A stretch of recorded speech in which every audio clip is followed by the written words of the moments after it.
अस्सलाम वालेकुम। आज हम बात करेंगे हसरत के 40 एपिसोड के बारे में। तो वीडियो शुरू करने से पहले हमारे चैनल को सब्सक्राइब कर लीजिए अगर अभी तक आपने नहीं किया, ताकि हमारी हर न्यू वीडियो आप तक पहुंच सके। यहाँ पर जैसे ही आसिया फ़ोन करती है सनाया को, तो वो उससे कहती है कि बेटा सब ठीक तो है ना, तुम मुझे कुछ परेशान नज़र आ रही थी, क्या हुआ है कि इतनी देर में। सनाया भी बहुत ज़्यादा टूट चुकी होती है। वो रोकर अपनी माँ को कहती है कि मेरी हिम्मत ने अब जवाब दे दिया, मुझसे यहाँ पर अब नहीं रहा जा रहा, मेरा दम घुट रहा है, दिल करता है कि मैं कुछ कर लूँ। कि इतनी देर में वो फ़ोन रख देती है। उससे साथ ही अरहम की याद आती है कि किस तरह वो उससे वादे किया करता था, लेकिन वो सारे झूठे निकले हैं। दूसरी तरफ अरहम जाता है फबीहा के पास और जाकर उसकी तारीफ़ें करने लग जाता है और कहता है कि तुम साड़ी में बहुत ज़्यादा खूबसूरत लग रही हो, बताओ मैं तुम्हें क्या कहूँ तुम्हारे लिए। फबीहा कहती है कि मुझे इन तारीफ़ों की ज़रूरत नहीं है, बस मेरा शौहर मेरे साथ है और मुझसे मोहब्बत करता है, मेरे लिए यही काफ़ी है। जैसे ही वो नीचे उतरते हैं देखते हैं बच्चे भी वहाँ पर बैठे होते हैं। फबीहा कहती है कि आप लोग अभी तक तैयार नहीं हुए हैं। हरीम कहती है कि मामा ने मना कर दिया कि फबीहा आंटी से बिल्कुल भी बात नहीं करनी है और आप लोग के साथ भी नहीं जाना। हादी भी बहुत गुस्से में होता है और वो वहाँ से चले जाते हैं। अरहम बात करने के लिए जाने ही लगता है कि फबीहा उसे रोक लेती है और कहती है कि खामखा बात बढ़ेगी, कोई ज़रूरत नहीं है। वो भी मान जाता है। दूसरी तरफ यहाँ पर हरीम जाती है और जाकर अपने भाई को मनाने की कोशिश करती है, लेकिन वो नहीं मानता। सनाया की बात भी ठीक होती है। फरीन यहाँ पर हमजा को दिल ही दिल में पसंद करने लग जाती है। वो उसकी तस्वीर देखती है और उसे वो अच्छा लगने लग जाता है। सनाया आती है और आकर हादी को मनाने की कोशिश करती है और उसके लिए आइसक्रीम भी लाती है और कहती है कि आपने स्कूल जाना था इसलिए मामा ने नहीं जाने दिया है। हादी कहता है कि आप बहुत ज़्यादा बुरी हैं, मैंने मामा आपकी बात नहीं अब माननी है, आप मुझे बिल्कुल भी अच्छी नहीं लगती हैं। कि इतनी देर में यहाँ पर अरहम जाता है फबीहा को लेकर रेस्टोरेंट और कहता है कि तुम मेरी ज़िंदगी में आई, इसका बहुत बहुत शुक्रिया। फबीहा कहती है कि नहीं, आप मुझे अपनी ज़िंदगी में लाए, इसके लिए आपका बहुत शुक्रिया है। वैसे भी मेरी तो हसरतें नहीं तो हसरतें ही रह जानी थी, मैं आपका शुक्र अदा करती हूँ। अरहम कहता है कि नहीं, मुझे अकेलापन महसूस होता था और उस अकेलेपन को तुमने दूर किया है, और वैसे भी बस कमी है तो सिर्फ माँ की कमी है। कि इतनी देर में यहाँ पर सनाया बहुत ज़्यादा परेशान होती है, उसे समझ नहीं आता है कि अब वो क्या करे इस ज़िंदगी में।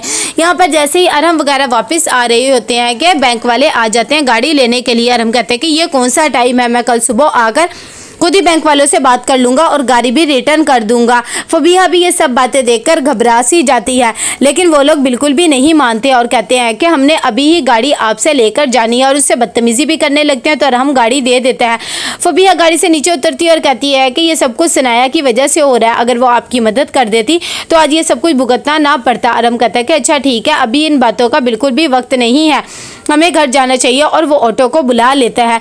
यहाँ पर आसिया बहुत ज़्यादा परेशान होती है कि इतनी देर में जुनैद आता है और कहता है कि अच्छा ठीक है अम्मी, मैं आपको सुबह लेकर जाऊँगा सनाया के घर में, आप बिल्कुल भी परेशान ना हो। वो कहती है कि जब से उससे बात करी मैं तो परेशान ही हूँ। यहाँ से अरहम और फबीहा जैसे ऑटो से उतरते और घर आते हैं कि इतनी देर में फबीहा फिर से अरहम को भड़काने लग जाती है और कहती है कि आपने हमेशा सनाया के काम किया, उसने जो आपसे बात करी है आपने वही करी है, लेकिन देखें आज उसको ज़रूरत है हमारी, लेकिन वो हमारी बिल्कुल भी ज़रूरत पूरी नहीं कर रही है, हद हो गई है, उससे तो आपसे मोहब्बत ही नहीं है। अरहम जब ये बातें सुनता है तो वो खामोश हो जाता है और फबीहा की बातों में भी आ जाता है और कहता है कि अच्छा ठीक है तुम ये बातें छोड़ो, अभी हम ऊपर चलते हैं। सुबह होती है तो फबीहा आती है और आकर सनाया को कहती है कि आपने बिल्कुल भी अच्छा नहीं किया है। सनाया कहती है कि मैंने क्या किया। वो कहती है कि वो आपके शौहर है, आपको उनकी मदद करनी चाहिए, पहले भी तो आप दोनों मिलकर ही इस घर के एक्सपेंसिव उठाते थे ना, तो अब उठा लेंगे तो क्या हो जाएगा। सनाया कहती है कि पहले वो सिर्फ मेरा शौहर था और वैसे भी तुम भी तो उसकी बीवी हो ना, तुम्हें भी इस चीज़ का ख्याल रखना चाहिए, और गाड़ी अगर उसकी चली गई तो मुझे लगता है उससे ज़्यादा तुम्हें दुख हो रहा है। कि इतनी देर में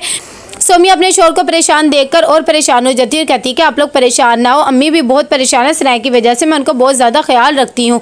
जुनैद कहता है कि हाँ वो बहुत परेशान है, मुझे समझ नहीं आ रहा कि वो अपनी तबीयत ही ख़राब ना कर ले सनाया की वजह से। कि इतनी देर में उसे कहते हैं शाम को तैयार रहना, हम सनाया के घर जाएंगे। सोमिया कहती है कि अच्छा ठीक है और आप भी परेशान ना हो, मैं अम्मी का बहुत ज़्यादा ख्याल रखूँगी। यहाँ पर अरहम आता है नीचे ऑफिस के लिए तैयार होकर, आकर सनाया से कहते हैं कि मेरी गाड़ी कुछ दिनों में वापस आ जाएगी, प्लीज़ ऐसा करो तुम मुझे ऑफिस ड्रॉप कर देना, वैसे भी मेरा ऑफिस तुम्हारे ऑफिस के रस्ते में ही आता है। सनाया कहती है कि एक दो दिन की बात है, आप मैनेज कर ही लेंगे और मैं आपको ड्रॉप कर देती, लेकिन मुझे भी ऑफिस के लिए देर हो रही है इसीलिए मैं आपको छोड़ नहीं सकती हूँ, और आप तो मर्द हैं, आप तो कुछ भी कर सकते हैं ना। यहाँ पर दिल ही दिल में सोचती है फरीन के मुझे हमजा अच्छा लगता है और मेरी उम्र से कोई मतलब नहीं है, मुझे उसके दिल में जगह बनानी चाहिए। जब शहनाज अपनी बेटी को इस तरह देखती है तो कहती है कि आज तो बहुत ज़्यादा तैयार होकर जा रही है, और साथ ही कहती है कि हमजा से भी बात करना शादी के बारे में और कहती है कि अगर कोई बात है तो मुझे बता दो दिल में। फरीन कहती है कि नहीं नहीं, मैं ऐसी बात नहीं, और मैं तो बिल्कुल भी तैयार नहीं हुई, वो बस आजकल ज़रा कंपनी में जॉब के सिलसिले में ही तैयार होकर आ रही हूँ। कितनी देर में हमजा जब फरीन को देखता है तो देखता रह जाता है। खैर वो उससे कुछ नहीं कहता। दूसरी तरफ फरीन के भी दिल में अब कहीं ना कहीं हमजा के लिए मोहब्बत आ गई है। यहाँ पर अरम गुस्से से ऊपर आता है। फबिया उसे कहती है कि क्या बात है। अरम उसे कहता है कि ऑफिस जाने का बिल्कुल भी फ़ायदा नहीं, और सनाया ने भी मना कर दिया है।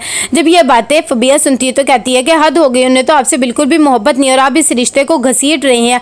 और साथ ही कहती है कि आपके ने कोई तो सेविंग की होगी, कोई प्लॉट कुछ तो। अरम कहता है कि हाँ एक प्लॉट तो है ना, और वैसे भी वो बहुत ज़्यादा गुस्से में। मतलब फबिया कहती है कि बस ठीक है, हम उसे बेच देते हैं, हमें सनाया के एहसानों की बिल्कुल भी अब ज़रूरत नहीं है। दूसरी तरफ यहाँ पर अरम का बॉस आता है और अरम के बारे में पूछता है। तभी उसे पता लगता है कि वो अभी नहीं आया। तो वो कहता है जैसे ही उस ऑफिस में भेजना कि इतनी देर में अरम जब आता है और वो जाकर अपने बॉस के कैबिन में जाता है तो वो उसे लेटर पकड़ा देते हैं कि ये वार्निंग लेटर, और साथ ही कहते हैं कि आपको असूलों के खिलाफ जा रहे हैं और आपको टाइम टेबल का पता होना चाहिए। बैंक का एक टाइम है लेकिन आप कुछ दिनों से बहुत ज़्यादा लेट आ रहे हैं। अरम जब ये बातें सुनता है तो खामोश हो जाता है क्योंकि उसकी गलती होती है, और वो कहता है कि आज के बाद ऐसा नहीं होगा। यहाँ पर सनाया अपने बच्चों को लेने आती है। तभी हरीम अपनी मामा को बताती है कि कल हमारे स्कूल में पेरेंट्स टीचर मीटिंग हो रही है और आपको और बाबा को हमारे साथ आना है। सनाया कहती है कि अच्छा ठीक है। साथ ही वो हादी को भी खुश करने के लिए चॉकलेट देती है और कहती है कि मैंने मामू के साथ प्लान बनाया है, हम लोग हफ्ते को जाएंगे मूवी देखने के लिए। हादी खुश हो जाता है और वो सब कुछ भूल जाता है और कहता है कि अच्छा ठीक है, और साथ ही चॉकलेट भी खा लेता है। यहाँ पर बात कर रही होती है फरीन फबीहा से और उससे कहती है कि भाई कहाँ की प्लानिंग करी है, मुझे तो लग रहा है तुम लोग तो घूम फिर रहे होगे। फबीहा कहती है कि हाँ अरहम ने मुझे काफ़ी कहा है लेकिन बस मैं ही नहीं गई। लेकिन वो अपनी बहन को बताना नहीं चाहती है कि उसकी तो बिल्कुल भी रत्ती बराबर इज्जत नहीं। कितनी देर में वो फ़ोन रख देती है। हमजा कहता है कि फबीहा कैसी है। फरीन कहती है कि हाँ ठीक है, घूम फिर रही है हनीमून पे। और वैसे भी हमजा कहता है कि हाँ भाई मैं तो अभी तक उसकी मोहब्बत में ही अटका हुआ हूँ। लेकिन फरीन कहती है कि वो अपनी ज़िंदगी में आगे बढ़ गई है, मेरे ख्याल से तुम्हें भी अब अपनी ज़िंदगी में आगे बढ़ जाना चाहिए। अरहम यहाँ पर घर आता है और आकर फबीहा को कहता है कि मुझे पता है तुम क्या सोचती होगी कि मैं तुम्हारी कोई भी जिम्मेदारी नहीं उठा पा रहा। फबीहा कहती कि नहीं नहीं ऐसी बात नहीं, आप मेरे साथ हैं, मेरे लिए यही काफ़ी। तो कैसा लगा आपको एपिसोड, लाइक कमेंट शेयर करके लाजमी बताइएगा। अल्लाह हाफिज़।